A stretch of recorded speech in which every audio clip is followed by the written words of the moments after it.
கண்ணு தொட்டுக்கிட்டு கண்ணுங்கிறதுங்க. சரி மூக்கு, வாய், காது காது காது, கழுத்துங்கிறது தர்ஷனுக்கு. கை, வயிறுங்கிறது தர்ஷன் வயிறு, தொப்பு வயிறு எங்க இருக்கு. காலு காலு எங்க இருக்கு. கொலுசு, வாட்ச் வாட்ச் எங்க இருக்கு.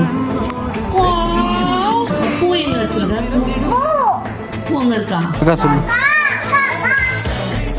அங்கே மாடு மாடு எப்படி கத்துது. மாடு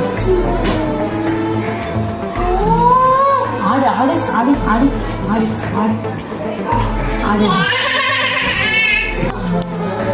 தர்ஷன் எப்படி அழுவான். தர்ஷன் எப்படி சிரிப்பான்.